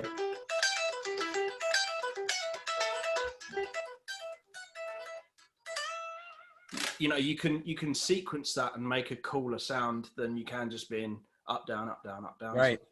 So I use sequences with string skipping quite a lot. Well, as opposed to like exercises, I don't know really. I mean, you can practice it the same way as you would like alternate picking or whatever. So you can kind of do that sort of thing. Usually with string skipping, I'll avoid picking the string before skipping. So either going up or down. So you might have a pick, hammer on, then pick, and then pick, pull off, pick, like that. So that makes it a lot easier as well to be able to kind of go between the strings, skipping and all that sort of stuff. And that's it really. And then Great kind answer. of just, yeah. Who's your favorite string skipper? It's got to be Paul Gilbert, but like older Paul Gilbert, I'd say. Especially with, you know, when you do it with like Mr. Big and stuff, he'd be doing like relatively melodic solos for the kind of radio rock they were doing, but he'd just creep in a string skipped arpeggio and you'd be like, fucking hell, sounds enough to make all the other players, all the shred enthusiasts drool a little bit. Yeah. Exactly, yeah. And I think the thing is as well, like I've definitely tried getting into sweep picking more recently, but trying to find applications that work for me in terms of like, it doesn't sound like you're sweep picking, if you know what I mean. So most of the ideas are going one way. So I'll kind of alternate pick going up and then sweep pick the same thing coming down. So there's always a combination of different things. Like I rarely do everything the same going up as I do coming down. I think that's probably a trait that stuck with me from watching Richie Kotzon's Rock Chops VHS. Oh yeah. Because a lot of his arpeggios and stuff like that, he'd go up one way and come down another way. So he'd sweep going up and legato coming down, but it would be a completely different sound. And also because he used to do a lot of sweeping and tapping as well, trying to reach for the pick to then come down and rake all the notes is a little bit more challenging. So I always liked the idea of going up one way and coming down another way, or using a different technique to go up and down. And I think is it Chris Broderick that has that pick he made where he sweeps it like that and it just takes on your finger and he pulls it up. It's just easier to sweep like that. I remember I first saw it, I go, damn, what is that? I mean, it's a cool idea. I did get one because I thought, oh yeah, I'll try that. And I don't know. It's when you try these other things that people have invented for themselves. I always try these things and I'm like, it don't work for me for some reason. Mm-hmm. I mean, like I even tried playing other people's solos and like through them, I've learned more from fucking up other people's solos than I have from actually learning the stuff note for note. Because like saying, even when I was like learning some of Jason Hook's stuff, I had to modify it slightly. So like he does a lot of these kind of licks where he'll just be playing.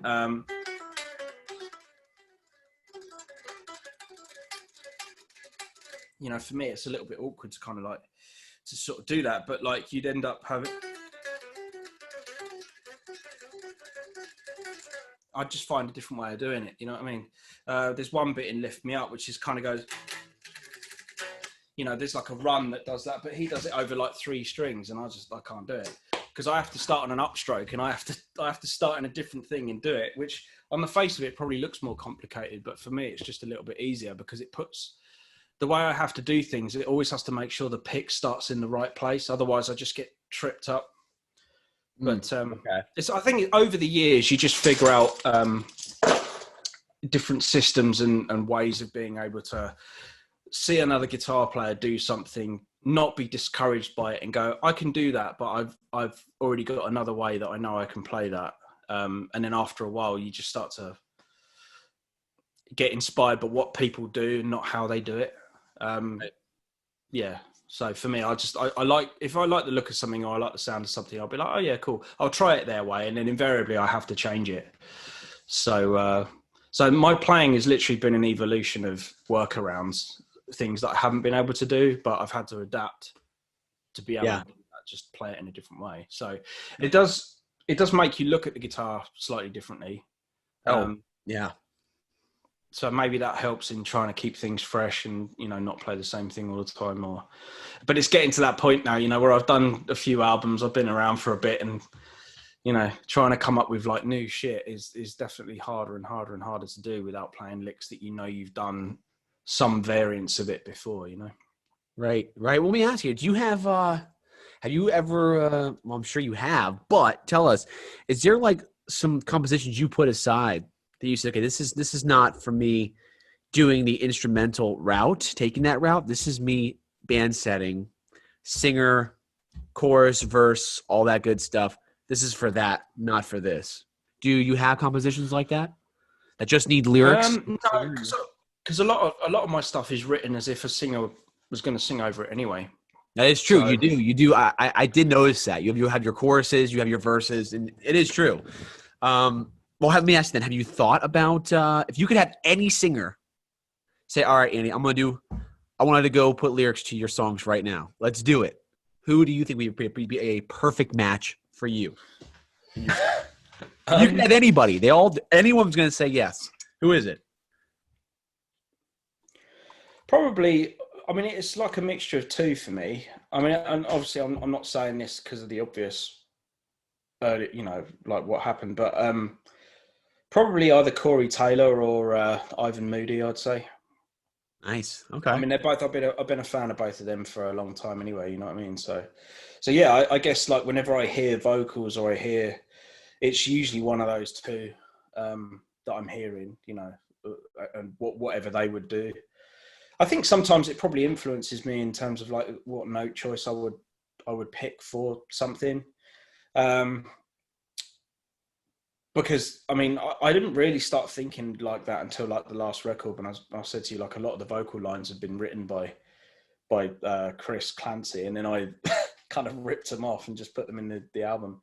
But it's funny, because obviously they have to be adapted. They're not exactly the same as what a vocal would do, because a vocal, you can get away with it being like 2 or 3 notes, and there's so much more to a vocal than just the note it's playing, that you can do to make it sound like it doesn't need to change or anything. Like, you can hold a really long vocal note and it does something different to you than, say, like holding a long guitar note. But then, it does depend on context, but there's certain things that you need to do with the guitar line that makes it more guitar orientated than vocal, if you know what I mean. But the melody and the direction of what you're playing is probably, still fairly accurate to where the inspiration came from. Right. No, that does make sense. There was one thing that happened. I remember this. Let's segue here.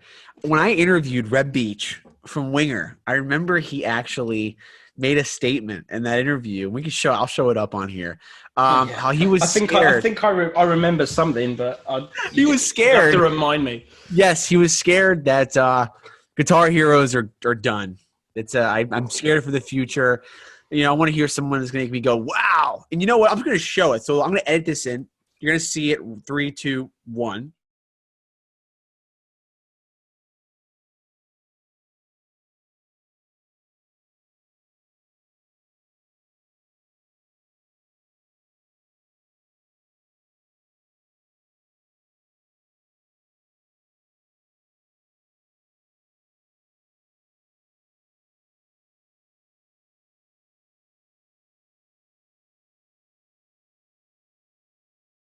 Players like that. So how would Andy James define a guitar hero in the state of guitar heroes in Shred? I don't know. I mean, yeah, I do remember the comment, and I think in his mind there's a particular image he has of what a guitar hero should be, and it's probably someone with hair longer than their shoulders, fucking guitar below the belt line, you know what I mean? It's like that sort of thing. I mean, basically he's describing himself, or I don't know, Zakk Wylde or Slash, or those guys where they worry probably just as much about their wardrobe as they do about the licks and stuff. And it's an important part of it, like, mind you, though, I haven't said that, like Slash, I think, having seen countless interviews with him, he doesn't really, that's just him, you know what I mean? So I think he's just naturally like that, but he just happens to be cool as fuck at the same time. I say that, like, that kind of annoys me, because I personally, for me, I've never considered myself cool in any description of the word cool, you know what I mean? Like, it's funny because I watched an old video the other day from like Black Star, and I was like, God, I can't believe I'd sat in front of the camera and I was fucking probably in that 3 stone overweight and just looked terrible. But I guess at the time I didn't really care about that sort of thing. So I suppose being in the industry, it does condition you to a point where you have to start thinking about that kind of thing, I suppose.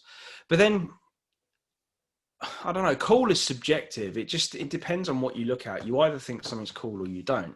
I don't think there's really any defining thing that any one person has. I think actually, weirdly, like now, I think difference is probably more cool than being lumped in with like what everyone else looks like. Yeah.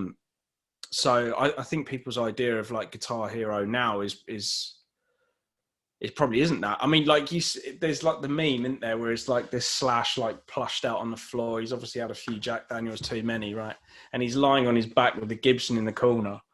And then it cuts to the next shot, and you've got a dude in Starbucks with his laptop, with his headless shirt guitar buttoned all the way up with a headless guitar, and it's like. But the thing is, though, I guess it has just evolved. Like, it's really hard to say what Guitar Hero is, because could it be the way someone looks? Which I feel like Reb's comment is way more to do with that than it is playing. Because if it's just purely down to playing, there's plenty of new guitar players that are coming out that are heroes to even younger generations because of the way they play.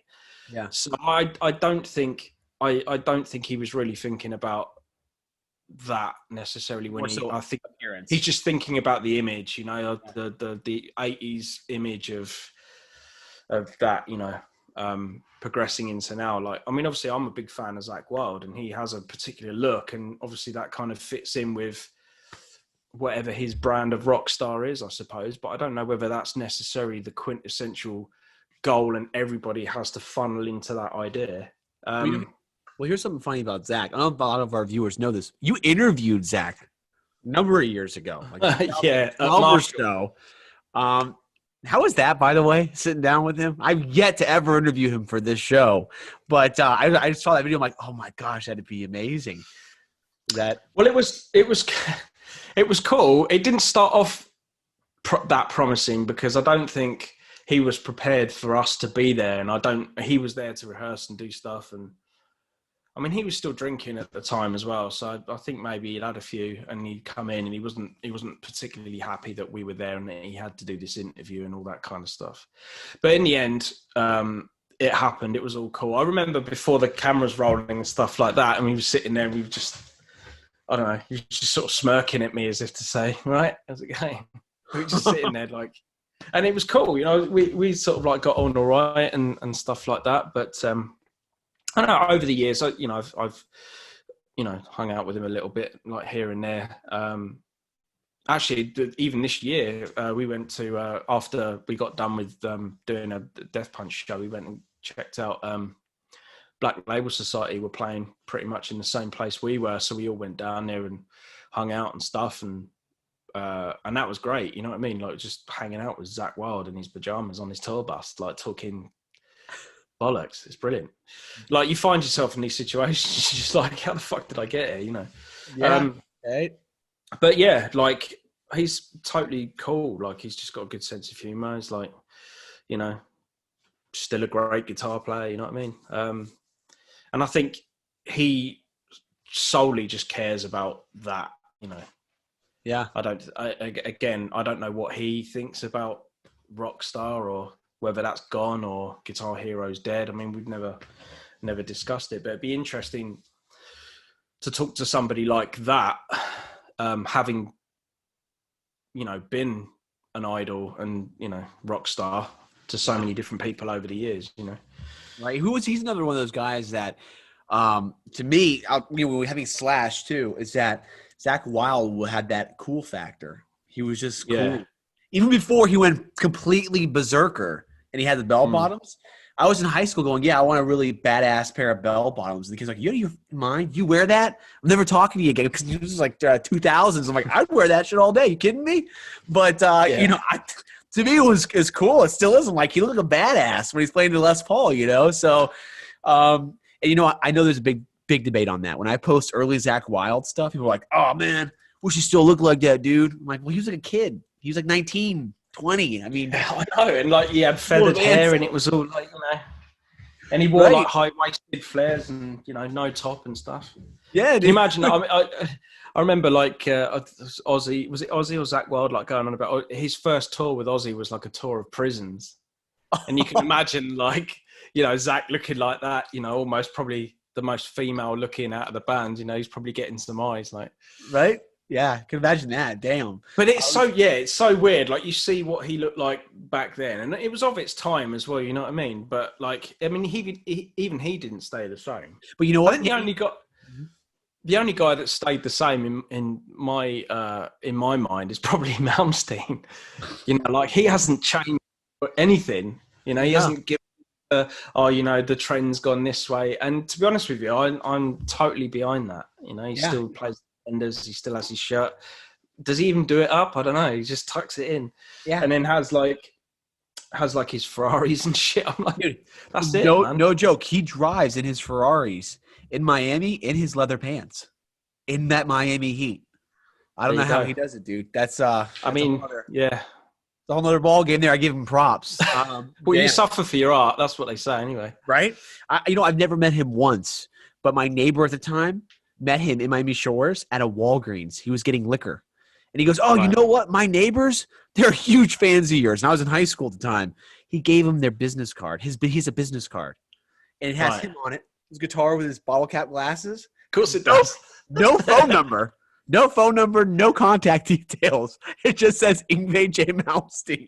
Yeah, you know what that is? That's just proof that you met the man himself. Yes. That's not, don't contact me or anything. I don't want anything to do with you, but here is something that you can show people to say you met Malmsteen. You've had an encounter with the maestro. Now go on with your day. That is it.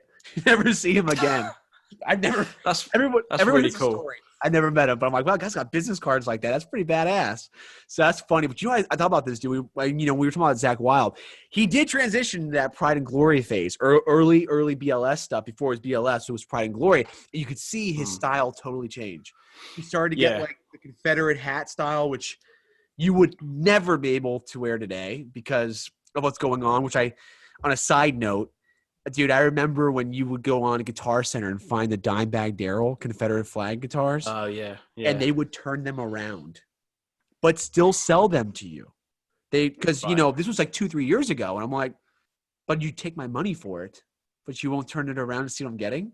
But now it's gone. Those guitars are down the shitter. You never get any money for those anymore. But it was just a totally different time. But it is funny how styles change, dude, like that, man. It's crazy. But I did want to ask you about that Red Beach one because I remember it was getting a lot of heat. I'm like, damn, this is I hope I didn't piss anybody off with this question. But I think it's definitely comes down to appearance what he was mean by that, I mean, I don't know. I mean, you'd have to clarify it with him, but it does seem to be because like I say, there's no shortage of talent, like, and guitar players that are around now that have come up in the last 10 years or even the last couple of years. You know what I mean? It's like, I'm always constantly on Instagram, like looking and I come across these like different guitar players and stuff. And I kind of feel bad in a way because like I'm looking through and I'm like, fuck, this guy's awesome. This guy's awesome. And then you go on their page to follow them and it says follow back. So you got all these players that you feel like you're ignoring because like they follow you, but you don't follow them back. So I just like, follow. Yeah. But yeah, I'm always like interested to see, because just when you think like, I don't know, the guitar's reached its full potential, like nobody's going to do anything different. Then you see another video and you're just like, fuck, it does make you feel old because I feel like my brand of like what I do, I mean, it has modern elements to it, but it is firmly fixed, probably still back in the sort of shrapnel era of how players play. Like my technical approach to the guitar is still fairly traditional in that realm than it is the way people are doing stuff now. But I don't know. I'm cool with it. I think I have my own voice and I have my own thing. And like at the end of the day, when I think about something creatively, it doesn't hold me back. Like how I play or how I approach stuff, I can still express myself in any way that I want to, and it's all right. And until I come up against something where I go, oh, I really want to do that, but I have no ability to do it, then at that point I'll probably back to the woodshed and figure some new stuff out or whatever. But I'm never against that. I don't think I'll ever reach a point where I'll be like, no, I don't need to learn anything now. I've done it all, Yeah. I don't think anyone can really, to be honest with you. No. I'm going to close it out with this flashing strobe behind me.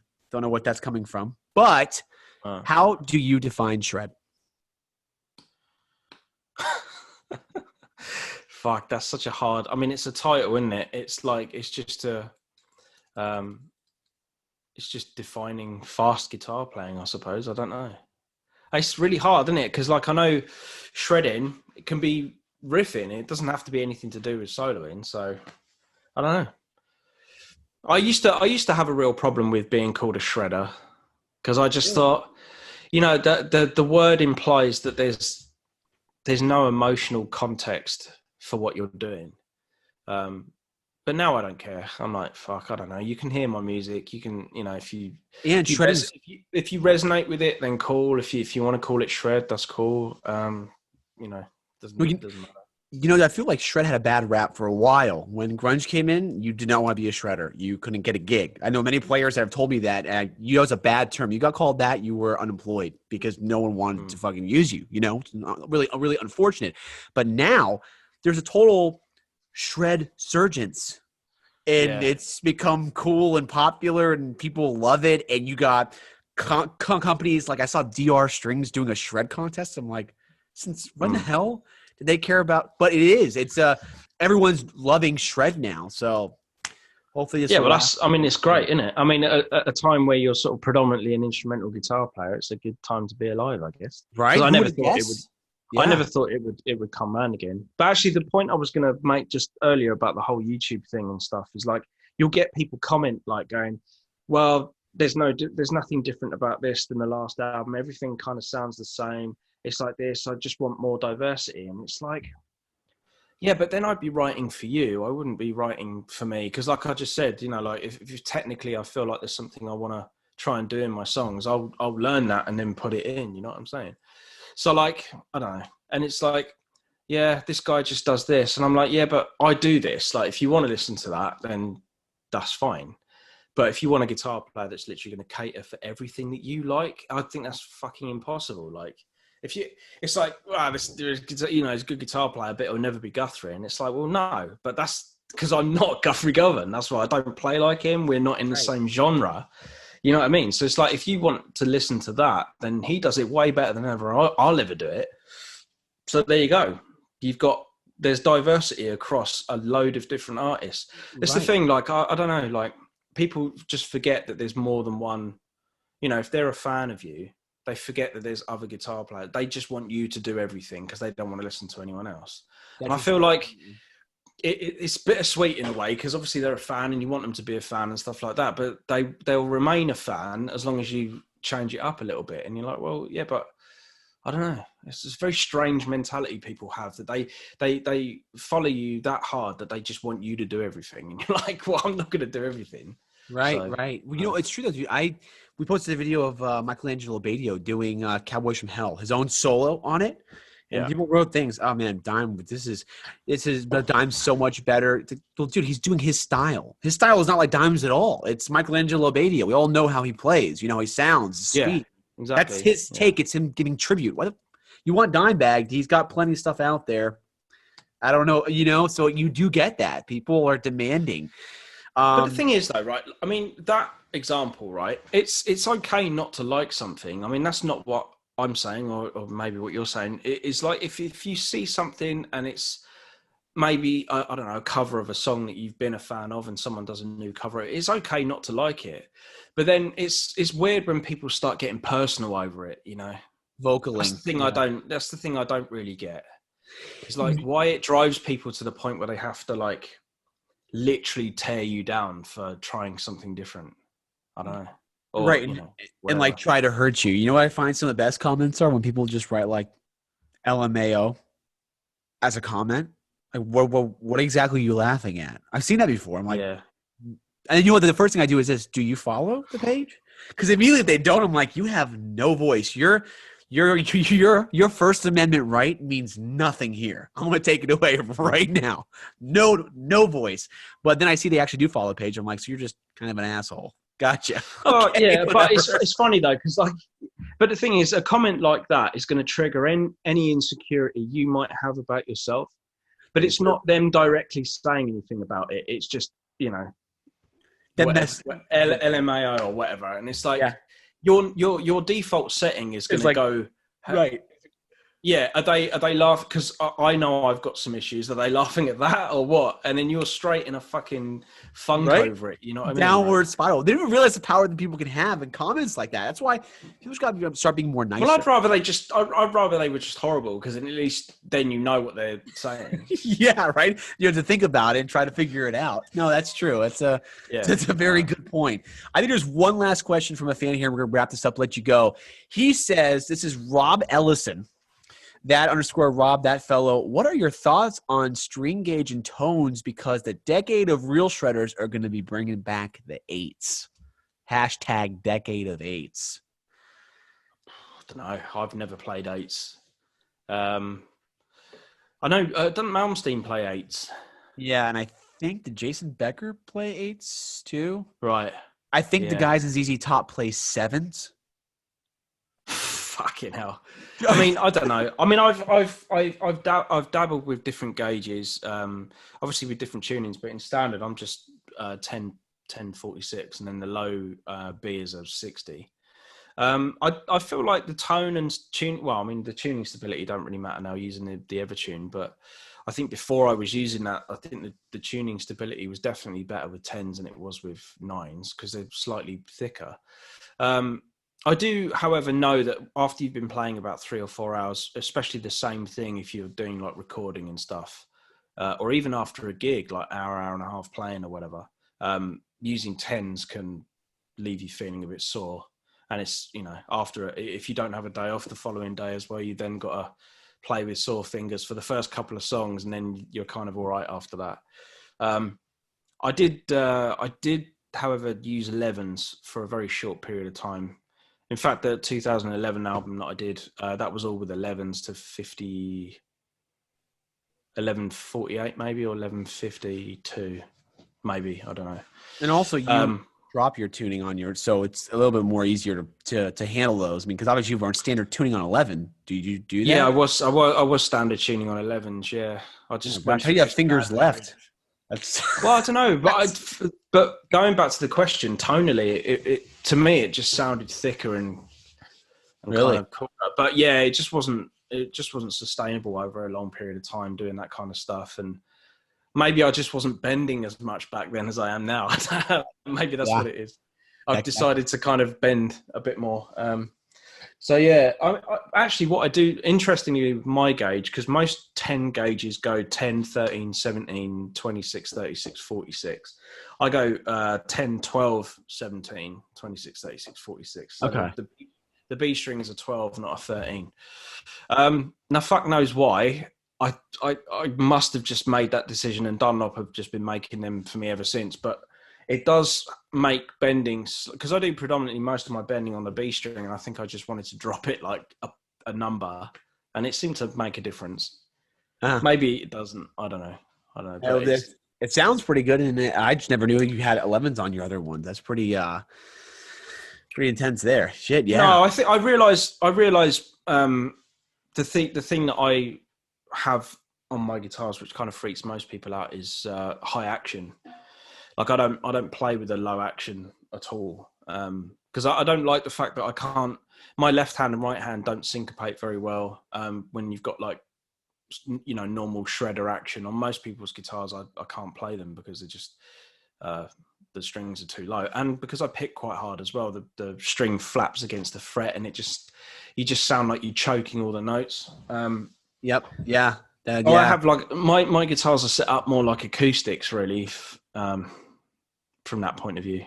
Let me ask you, what was one of the toughest guitars a fellow shredder has handed you where you're like, shit, I'm having a hard time playing because the action is just so low and it can't really be me on it. That comes to experience or a player's guitar. I remember actually a couple, Paul Gilbert being one of them. I mean, this was before, like, I went to one of his clinics and he let people pick up his guitar and that, and I literally couldn't play it. It was just so low. Like, I don't know how anyone can play this. And Patrici's action as well. At the guitar camp, I sort of held one of his guitars and played that, and I'm like, Jesus, I don't know how. I think he was going through periods of maybe, like, you know, trying different string heights and stuff like that, which they're all in folders probably. Like, I want this string action for this thing. But no, like, I don't know. In the end, I just figured out probably about maybe 10 years ago that high action was just where my comfort zone is. Honestly, I don't, because it's not that great for legato playing, but there isn't a huge amount of that in my playing anyway. Everything's mostly picked, or it's like a hybrid between hammer-ons and pull-offs with picking. I suppose the hammer-ons I use the most are probably for like string skipping and stuff, but I don't know. I think because I'm just built the muscle maybe to the point where it just doesn't feel difficult to play anymore. I forget my string height off the top of my head. If I had a string gauge, I'd be able to tell you what it is. Oh yeah. So my string gauge is it's between 2.5 and 2.7 millimeters. I think we need to do a contest where we say, guess Andy's string gauge. And we'll maybe I've just told you. Well, no, we're not going to show this. Look out to come afterwards, right? And we'll just give away something like, maybe you want to like give up one of your keyholes, something like that, you know? I'm not doing that. Jeff will kill me. Just guess my I'll string give him height. a pick. I'll send him that. The pick. I still have that pick you gave me in Lakeland, Florida. When I first met you, you gave me one of those thick ones you had. I'm like, they're great. I never lost one. Oh, what so big. the age? What this? No,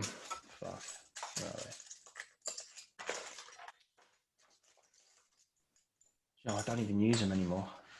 I even told Dunlop, and they just sort of laughed. They were like, "Fucking hell." Yeah, that one. Close to it, yes. Yeah, it was like a clear yellowish one you gave me. Yeah, that's it. Yeah, this was it's this one. Yeah, I got it.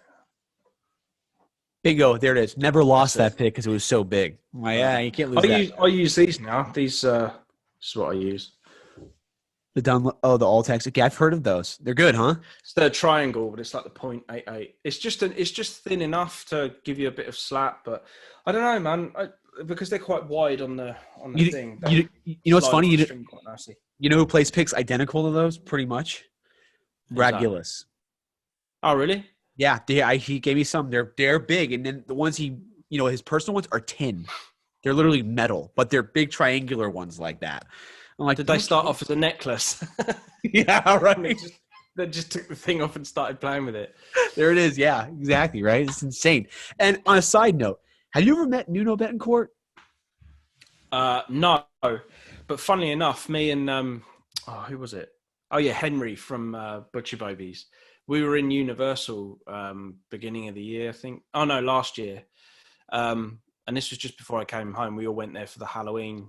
Our nights which ended this year because I can't. COVID. I actually can't believe. Like, it feels like another life, but it weren't that long ago. But yeah, we went for that. We went for the Horror Nights thing.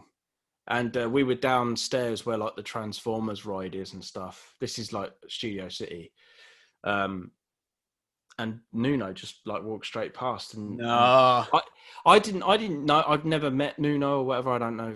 I don't know who he knows like guitar player wise. So I wouldn't like to assume that he's seen anything I've ever done. So that instantly kind of stops you from going over there because you're just like some dickhead going, how's it going? I hate doing that because it's so awkward, especially when they're like, yeah, look, I'm out with my friends. What do you want? Fuck off, Yeah, very but is that okay?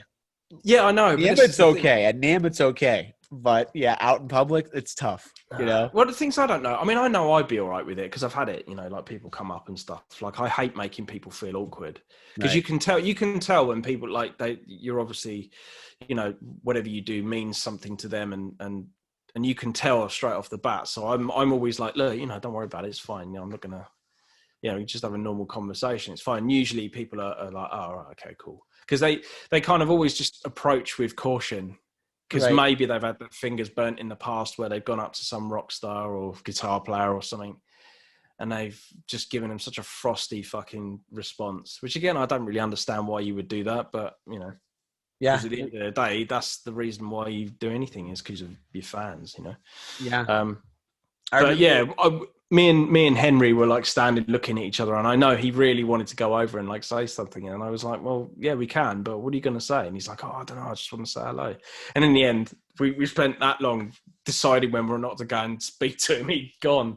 Was that around the same time? Oh, no, that wasn't around the same time. Because remember when I hosted the gig for John 5 at that warehouse place? And it was him and Guthrie and Joe Bonamassa, and I saw you guys there. I remember. Yeah. Everyone was there too.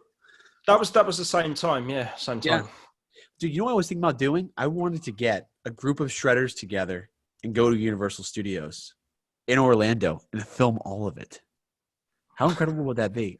Right? Yeah, probably around Halloween would be cool as well. Well, Halloween Horror Nights has been canceled, unfortunately. But Universal is open. They're open. What, indefinitely? They're not doing it ever again? Oh, no, they are going to do it again, but because of COVID, they can't do the social distancing. Oh, right, yeah. I was going to say, fucking hell, that'd just be nuts. I know. So now it's like, this is your only option, but they're basically giving tickets away now because they ain't no one going there. You got to wear a mask, which is tough because it's hot as hell outside. So wearing a mask is pretty brutal. But I always said, man, I wanted to do it when we were in Anaheim. I'm like, I'm going to get a whole group together. Let's all go there, shoot videos, shoot pics. Let's invite fans. We'll sell them hotel packages, hotel suites, and they can tag along. Do something like that. Universal Studios. Could you imagine that? It'd be pretty funny though. It'd be cool. It would, yeah. I mean, assuming everyone gets on and stuff, you know what I mean? Like, Yeah. I think fun. I was going to do that, but I'm like, yeah, but then what happens to the air travel? I'm not paying for everyone's ticket. I got to pay for the hotel too. Damn it. Yeah, What? well, that's the thing, especially in this day and age. It's Yeah. like trying to sort all that stuff out, and even nobody's flying. I mean, I can't even get to America at the moment. Really? I want to. I kind of need to, really, but yeah, it's just fuck all I can do about it. Thank God we got some good music though, man. And now we know what the album means. You gave us the name. Well, of there the you go. title. Yeah. So that's an exclusive, guys. So let me ask you, Andy, where can everybody follow you at in case you don't follow him already? Well, I've got my Andy James official YouTube. You can subscribe to that, and I'll put videos up and stuff. Yeah. What else? Oh, yeah, Instagram. There you go. That's like the main one. That if anyone wants to, I don't know, message or write comments on stuff, then that's usually where I hang out most of the time. Facebook, I don't really bother with it a huge amount, but it's there anyway. I'll tell you what, actually the best thing is on my Instagram, on my bio page, there's a link, and it's got like a link tree with all of the stuff. So all of the links to the album, where to get it from, the Bandcamp's on there, my web store's on there, everything. So that's probably the best place to find stuff. You're not on TikTok? I mean, I've got an appropriate response to that, but I don't know if I can say it. But no, okay, so I got to thank you, first off, for taking this time aside, dude, to sit down with us. This has been long overdue. I wanted to have you on the show for a very long time. For all the viewers, if you have not heard Andy's new album, C.S.I.L, you don't know what the hell you're missing. As a shred enthusiast, I strongly urge you listen to this album. You stream it, you buy it on Bandcamp, you share it with friends, share it with Grandpa Mordecai, and let everybody know how you like it. All right? And also, make sure to follow Masters of Shred and subscribe to this YouTube channel. Damn it, I've interviewed so many people, and we have like 5,000 followers. That's another thing I can't master. I'm like, YouTube is, you see it, that's cool, but it's not as easy to get subscribers, I find, as Instagram, Yeah, I don't know. I can't even get out what I was going to say. Fuck it.